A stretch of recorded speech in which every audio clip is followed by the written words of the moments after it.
Et dans la boîte à outils des technocrates, j'aimerais revenir sur cet outil-là. C'est peut-être l'outil principal, c'est l'euro, c'est la monnaie, il me semble-t-il. Et je voulais vous demander, en fait, c'est quelque chose d'assez étonnant, mais la multiplication de monnaies alternatives et locales, entre guillemets, est-ce que c'est pas là un signe avant-coureur d'une perte de confiance et donc d'un effondrement? Bon, je pourrais prendre l'exemple, une monnaie qui existe depuis 1934. Ça ne concerne pas l'Union européenne, ça s'appelle le VIR et qui est utilisé par environ 20% des PME en Suisse. Enfin, c'est un exemple de monnaie alternative au franc suisse qui existe. Mais je vois aussi dans l'Union européenne, et moi qui suis belge, par exemple, il existe une nouvelle monnaie qui s'appelle le valeureux. Ce sont des bons d'achat en fait qui sont uniquement utilisables dans la ville de Liège en fait. Et ce genre de monnaie semble se multiplier, mais par centaines partout Alors, en Europe. Alors, je termine ma question. Alors, est-ce qu'on pourra espérer voir naître de nombreuses nouvelles monnaies et enfin laisser la concurrence entrer dans la danse? Peut-on légitimement voir émerger, comme l'expliquait Charles Gave, un phénomène nouveau d'horizontalité? Donc, on parle d'ubérisation de la société qui a progressivement commencé à laminer la verticalité des grosses institutions et des monopoles, et notamment le Bitcoin aussi, qui éventuellement peut être une alternative aux monnaies traditionnelles. alors, les alternatives aux monnaies, alors je les connais pas toutes, hein, c'est pas un sujet que j'ai étudié beaucoup. Moi, beaucoup de celles dont j'ai entendu parler en France, donc, c'est souvent des monnaies locales créées par des gens qui sont plutôt hostiles à l'idée d'argent qu'autre chose. Hein. C'est souvent des mouvements un peu gauchistes, enfin communistes, ce genre de choses, et que les écologistes aussi, enfin tous ces courants plus ou moins verts ou rouges du socialisme, qui sont contre l'argent, donc ils créent des trucs. Nous ici, chez moi à Toulouse, par exemple, ils ont créé le sous-violette, je crois que ça s'appelle comme ça. Parce que la violette est la fleur de Toulouse, et puis le sous, voilà. Bon, c'est un truc qui marche pas. Bon. Bitcoin, c'est sérieux. Bitcoin, c'est un truc de marché. C'est pas une tentative de construction, parce que quand je parle de on va dire ces monnaies socialistes, ces monnaies anticapitalistes, sont en réalité des constructions purement conventionnelles qui n'obéissent pas véritablement à la recherche d'un bien dans le cadre de règles de marché. Bitcoin, c'est le cas. Le valeureux, tout ça, je sais pas, je connais pas. Peut-être que c'est le cas aussi. Je pense que des monnaies alternatives, il y en a. On essaie toujours d'en, on essaie toujours d'en faire. Est-ce que c'est le sens de l'histoire, au moins le sens temporaire de l'histoire, c'est-à-dire est-ce qu'on va aller vers ça plutôt que vers l'euro? Alors, moi je dirais que déjà l'idée de monnaie commune européenne, c'est vieux. Hein. C'est très vieux. Dès le 19e siècle, pour les exemples les plus frappants, vous avez eu l'Union latine, hein, qui assemblait autour de la France de Napoléon III. Il y avait l'Italie, l'Espagne, j'ai plus la liste des pays qui en faisaient partie, mais on peut encore acheter des pièces d'or, c'était sur les talons or, hein, et donc il y avait une idée de monnaie commune, aussi, donc c'est les monnaies de l'Union latine. Bon, c'est quelque chose qui n'a pas marché, mais si vous voulez, et puis alors il y a eu plusieurs tentatives hein, avant qu'on crée l'euro. Donc il y a quand même une tendance, une tentation de chercher. Vous savez, il y a aussi le fait que l'Europe se construit comme, comme supranationalité. Et dans la construction parce que, bon, on aura peut-être l'occasion de faire une vidéo là-dessus, sur ce thème-là, le thème de l'ethnogenèse, c'est-à-dire l'apparition des nations. Mais dans l'apparition des États-nations, l'État précède toujours la nation, en général. C'est-à-dire que, si vous prenez la France, par exemple, elle a été construite par l'État monarchique, puis par la Révolution. Mais à la Révolution, donc vous aviez 28 millions de personnes qui étaient français, hein, qui étaient sujets du roi de France, mais qui ne parlaient pas les mêmes langues.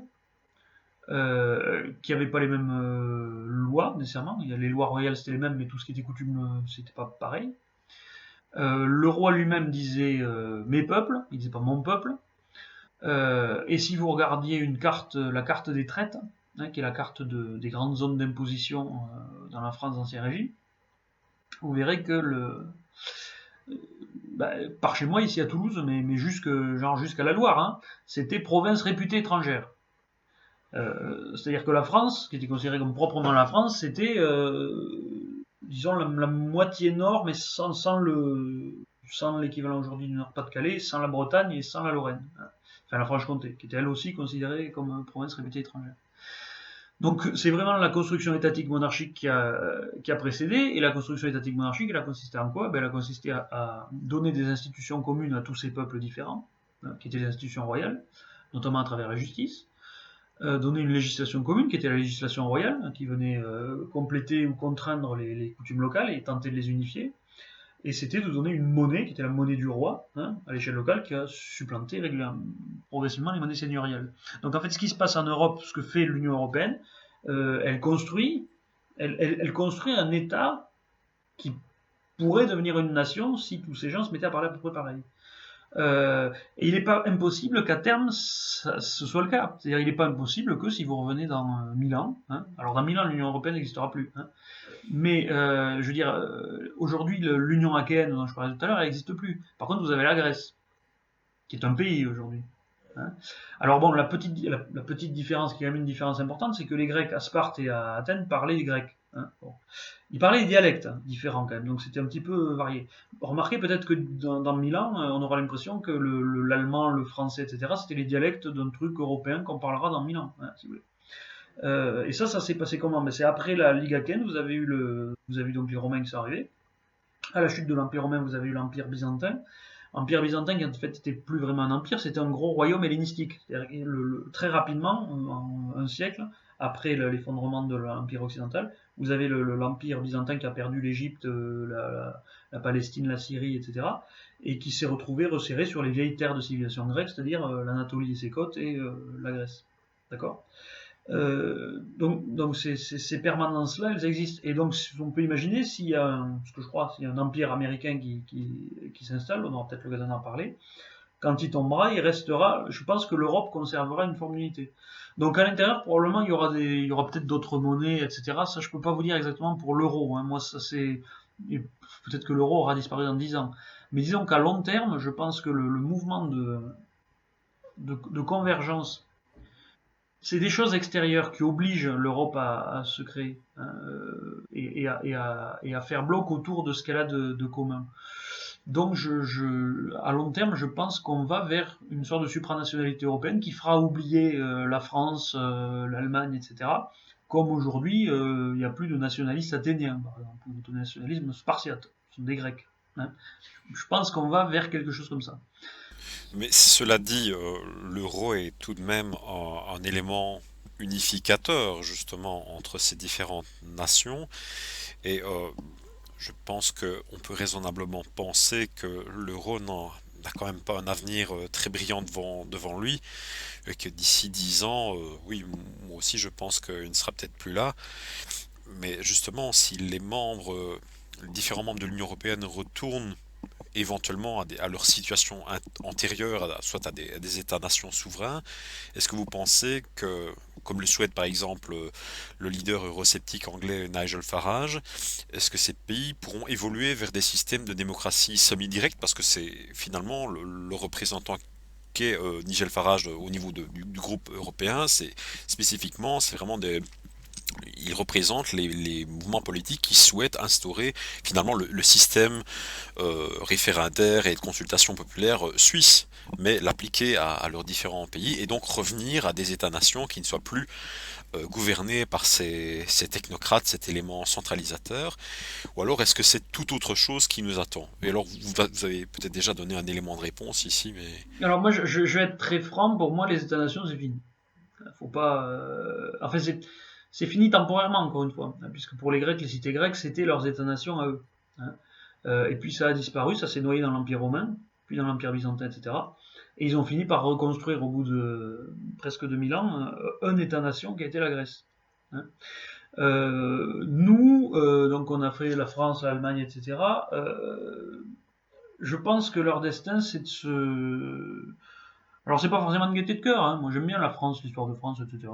Je suis très attaché. Je pense en plus que c'est plus facile de faire un régime libéral dans un État-nation, où les gens parlent la même langue, etc. C'est plus simple. Hein.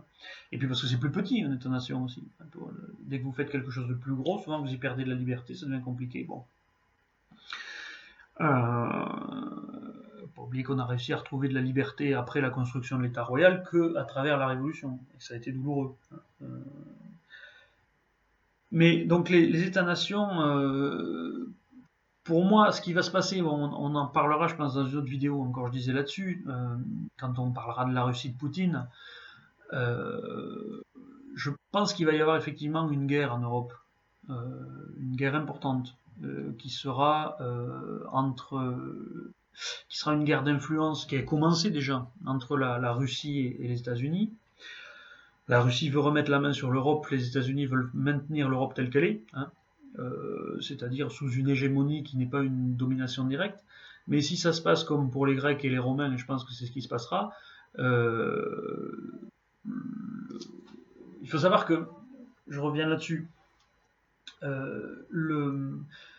les Romains ont libéré la Grèce une première fois de la domination macédonienne en 196 avant Jésus-Christ.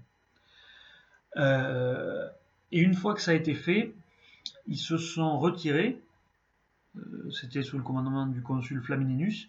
Et Flamininus a proclamé la liberté grecque. C'est-à-dire que d'habitude, quand Rome arrivait quelque part, ils mettaient un gouverneur, ils disaient maintenant c'est une province. Ce qu'ils avaient fait en Sicile notamment. Là, ils sont venus, ils n'ont pas mis de gouverneur, parce qu'ils se reconnaissaient une communauté culturelle, une communauté de civilisation avec les Grecs. De la même manière que les Américains avec l'Europe. Et donc ils ont dit, vous êtes libres, on rentre chez nous.